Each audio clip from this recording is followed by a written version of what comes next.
Assalamualaikum warahmatullahi wabarakatuh.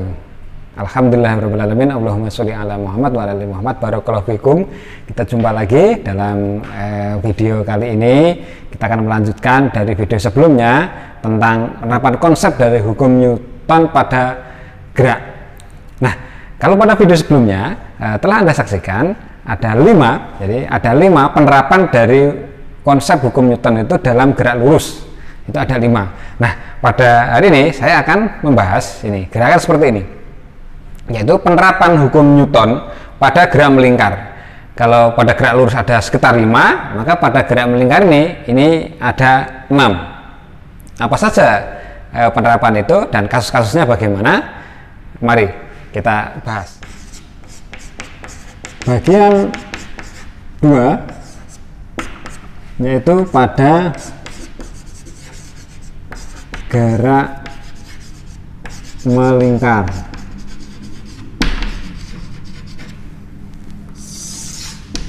Nah, di sini ada 6 bagian. Yang pertama, yang pertama jika berputarnya itu adalah horizontal.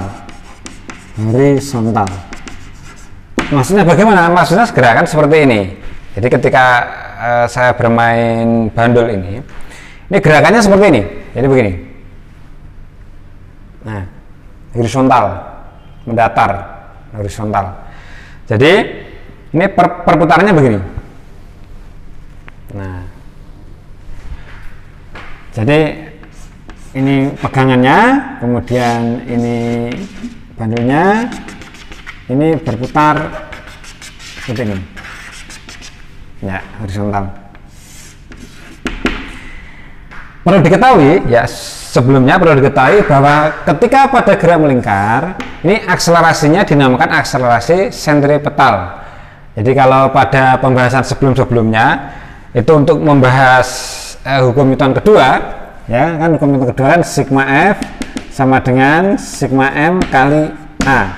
Nah, pada gerak lurus ini akselerasinya akselerasi ya biasa. Akan tapi ketika pada gerak melingkar, jadi untuk gerak melingkar, khusus gerak melingkar, ya, gerak melingkar, maka akselerasinya adalah akselerasi sentripetal. Akselerasi yang selalu menuju ke pusat.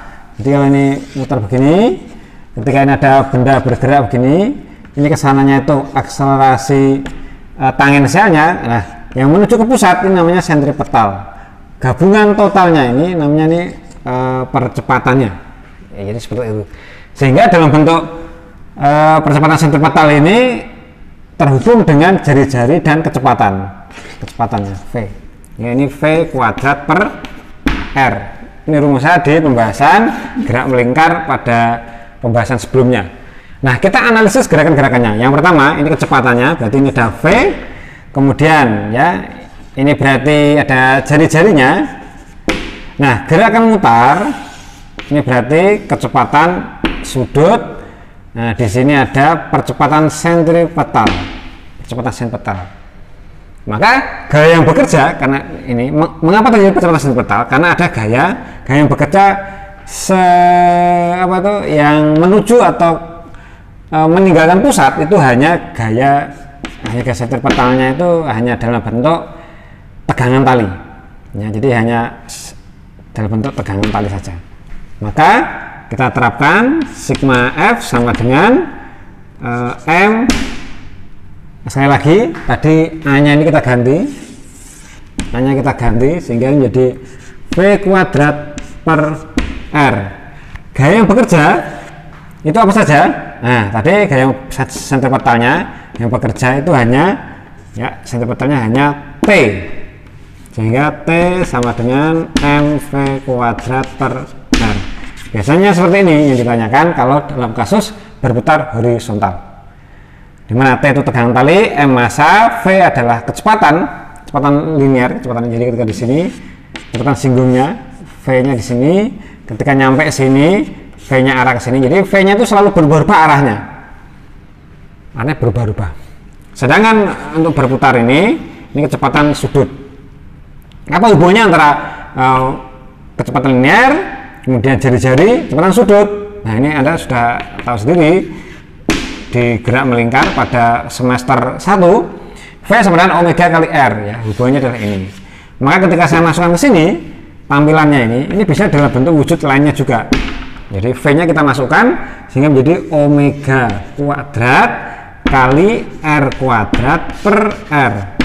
Di sini coret-coret, maka kita dapatkan bentuk lain yaitu omega kuadrat kali R. Ini juga boleh seperti ini. Tergantung nanti kasus yang dibahas dan yang ditanyakan. Apakah tegangan talinya, apakah atau yang lainnya? Benarnya seperti ini nanti. Yang kedua, ini jika kalau tadi horizontal, maka sekarang jika berputar vertikal. Ya, jadi dalam kasus vertikal itu seperti ini gerakannya. Jadi ketika saya pegang begini, ya, maka ini saya putar. Nah, seperti ini namanya vertikal. Sehingga ada pengaruh gaya gravitasi ke bawah. Ya, seperti ini. Bagaimana analisanya? Maka kita analisa satu persatu. Jadi gerakannya melingkar begini. Oke. Kasus tertentu nanti ini kondisinya pas di bawah. Bisa jadi dia pas di sebelah sini atau pas dia tegak lurus, ya ini di sini juga bisa. Atau ketika dia pas di ujung. Nah, jadi posisinya seperti itu. Posisinya dia bisa di A, ya, kemudian di B, kemudian di titik C atau di titik D. Nanti begitu. Bagaimana analisanya? Maka ketika di sini ada V, ini sama semuanya, ini ada V semuanya. Kemudian kita analisis, misalkan di sini bentuk sudut. Kalau ini siku-siku ya, ini siku-siku. Ini bentuk sudut, misalkan ini sudutnya theta. Jadi kita bahas, yang ditanyakan apa? Yang ditanyakan itu adalah tegangan tali bisa, atau kecepatannya. Jadi kecepatan pas di V ini. Nah, atau pas di sini. Atau tegangan talinya. Nah, ini kita harus analisis satu persatu. Yang pertama, ketika di titik A. Oke, titik A. Pas di titik A, Anda analisis gaya-gaya yang bekerja. Jadi pas ketika saya putar, ya, saya putar begini, pas di kondisi atas, ya, pas di atas ini. Maka gaya yang bekerja apa saja? Apakah ada gaya yang ke atas? Ini tidak ada. Semuanya gaya ke bawah. Gaya tegangan tali. Kemudian ini bukti kalau dia nggak ke atas, ini kalau nggak kecepatan ke sana, maka dia akan jatuh. Jadi ada gaya gravitasi. Sehingga di sini gaya tegangan tali, kemudian gaya gravitasi. Nah, kalau kita terapkan sigma F sama dengan M A sentripetal, gitu kan, maka gaya yang resultan gaya di sini adalah semua gaya yang masuk ke bidang atau keluar bidang, masuk ke pusat atau keluar pusat. Nah, pas titik sini semuanya masuk, berarti dijumlah W plus T M V kuadrat R. Nah, nanti akan bisa diketahui seperti ini. Tergantung yang ditanyakan apa. Biasanya ditanyakan ini. Nah, jadi seperti itu ya. Oke. Terus bagaimana kalau kasusnya sekarang diganti? Kasusnya adalah ketika di B, di samping. Ini siku-siku. Ya, siku-siku. Berarti titik B. Bagaimana kalau kasus di titik B? Nah, kita lihat gaya yang bekerja yang sepanjang ini. Ini hanya tegangan tali. Gaya beratnya itu ke bawah. Nih, tidak ada yang menuju pusat atau keluar pusat, tidak ada. Sehingga sentripetanya ya cuma T saja. Jadi cuma T. Sehingga ini sigma F sama dengan M sentripetal, maka hanya T. Kayak kasus yang tadi, yaitu yang horizontal. Jadi nanti caranya gini, ini kasus ini seperti ini, nanti ketemu T. Oke, dilanjut. Kemudian untuk kasus ketika titiknya adalah di C. Nah, jadi ketika di sini di C, titik di C, maka ketika di C itu artinya dia di bawah. Jadi seperti ini. Ketika di C, dia di bawah begini. Gaya tegangan talinya otomatis menuju pusat, ya kan, tarikan ke atas menuju pusat, putaran. Kemudian gaya tegangannya apa itu, gaya gravitasi itu ke bawah. Gaya tegangan tali itu menuju pusat, sehingga ini berlawanan. sehingga di sini ada T-nya, kemudian di sini ada W.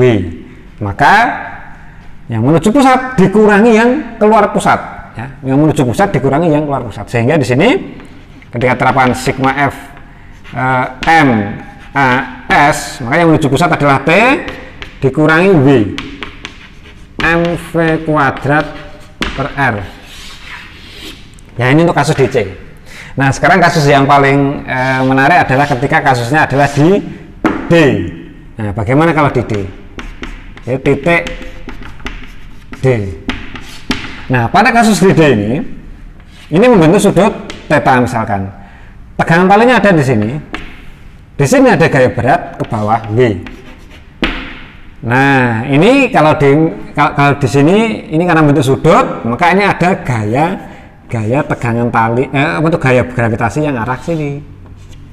Jadi pengaruh. Ada sudutnya. Kalau nanti kalau di sini gaya gravitasinya terhadap ini adalah siku-siku.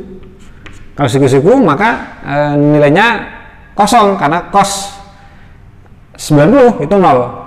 Sehingga tidak berpengaruh itunya. Tidak berpengaruh. Maka di sini W sudut ini sama dengan sini. Ya, segitiga sama-sama itu W cos theta. Nah, bisa dilihat maka yang masuk dan yang keluar, sehingga sigma F sama dengan M A S. Yang masuk T, yang keluar W cos theta.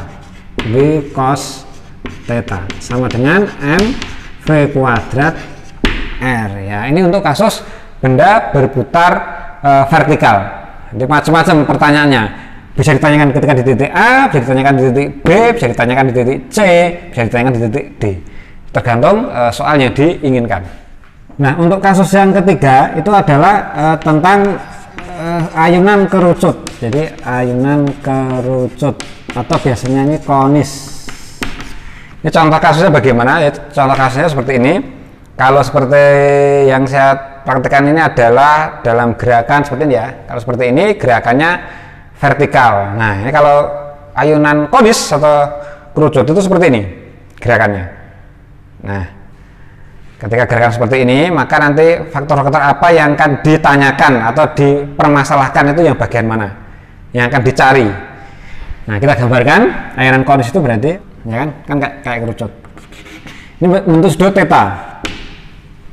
Maka kita analisis gaya-gaya yang bekerja di sini apa saja dan yang dipermasalahkan. Pertama, gaya yang bekerja adalah gaya tegangan tali. Jelas ini ada T, ya kan? Dan seperti ini.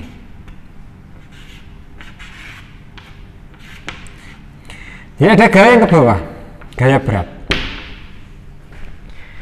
Nah, kalau kita terapkan seperti tadi, ya, bahwa sigma F sama dengan M A S, maka gaya sentripetalnya apa? Dalam wujud apa? Ini berarti T, ini juga T. Sudut di sini sama dengan sudut di sini. Sehingga ini dekat, maka ini yang ke atas itu T cos theta. Nah, yang miring sini berarti T sin theta. Ya, itulah gaya sentripetalnya. Jadi dalam wujud sentripetalnya itu adalah T sin theta mv kuadrat per R. Ya, ini kalau misalkan nanti mencari T itu bisa pakai cara seperti ini. Cuma kadang yang ditanyakan adalah sudutnya.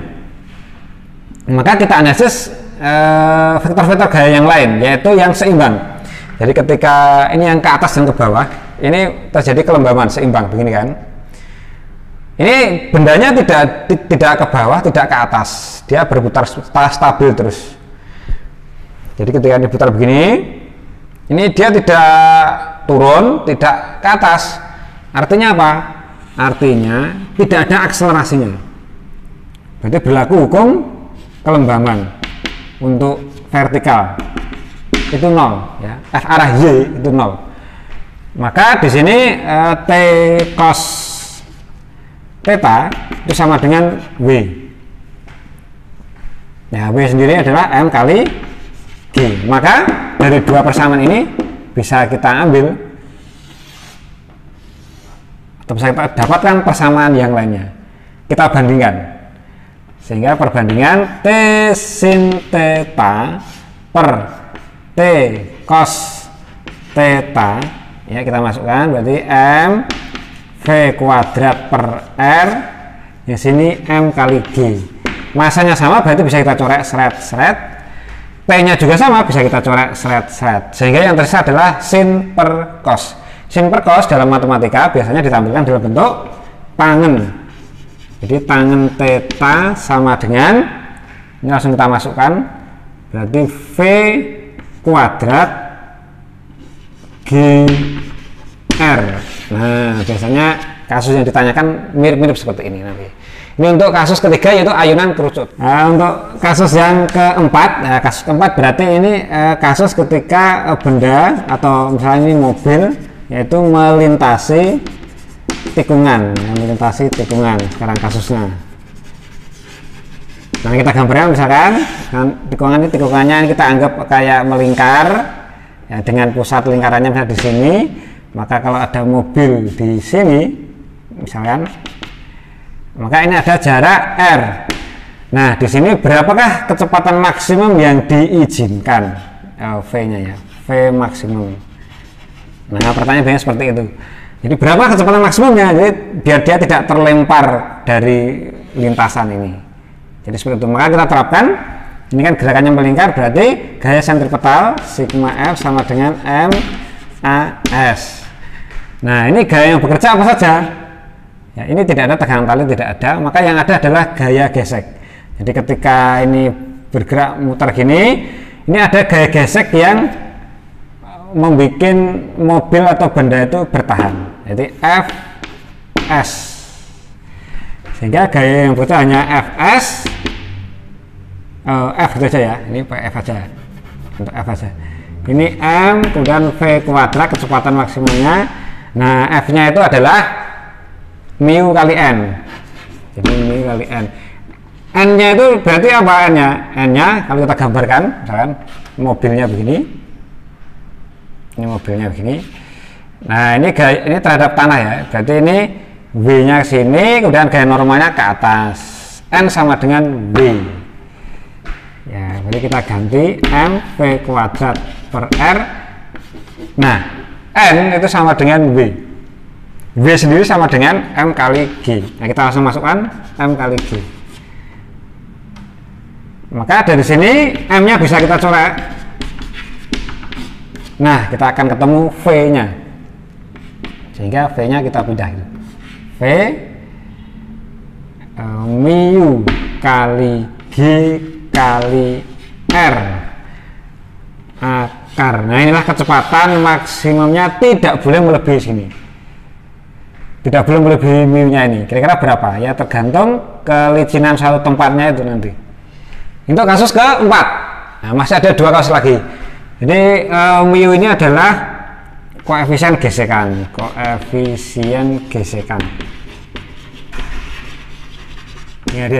Nah, sekarang kita lanjutkan yang kasus kelima, yaitu tikungan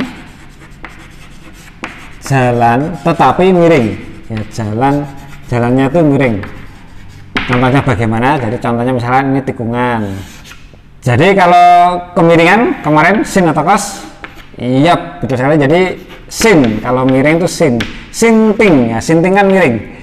Kemudian yang arah sini berarti W cos theta. Kecepatannya otomatis kecepatan nanti arah sini, kecepatannya ke sini. Ini gambarnya nanti kecepatannya ke sini. Nah, sekarang gaya-gaya bekerja apa saja? Di sini juga tidak licin sehingga tidak terpelanting. Maka ada gaya, kalau nggak licin artinya ada gaya gesek. F. Ya, sekarang gaya yang bekerja apa saja? Kalau seperti ini.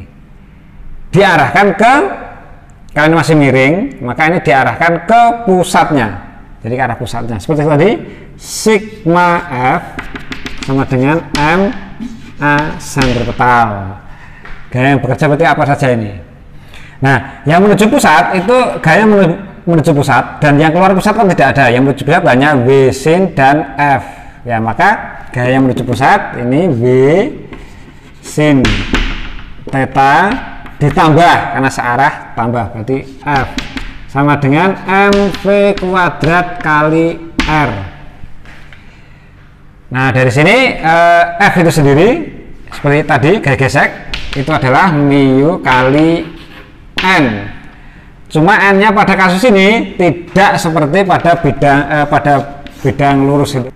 Ya, kalau pada bidang lurus seperti ini itu N sama dengan W ya, N nya sama dengan W karena lurus. Kalau yang ini tidak, kalau yang sini N nya ya ini tuh harusnya ke bawah ini ya. N nya itu kan ini bukan sini tapi ke sini, ini N yaitu lurus dengan W cos ya, sehingga di sini mu W cos theta ya, mu M kali G cos theta. Nah kita masukkan ke sana sehingga menjadi M kali G sin theta plus mu M kali G cos theta sama dengan mv kuadrat per R. Di semua ruas itu ada M, sehingga M nya kita coret ya kan, sehingga akan ketemu V. G R nya saya keluarkan ya, G R sin theta plus mu cos theta, mu cos theta. Nah ini V kuadrat, ini V kuadrat. Maka dari sini V sama dengan akar G R sin theta plus mu cos theta. Nah inilah persamaannya untuk V maksimumnya, kecepatan yang diizinkan. Nah yang terakhir dari penerapan hukum Newton pada gerak melingkar, ini contohnya adalah ketika lintasannya itu lintasan pada bukit dan lembah,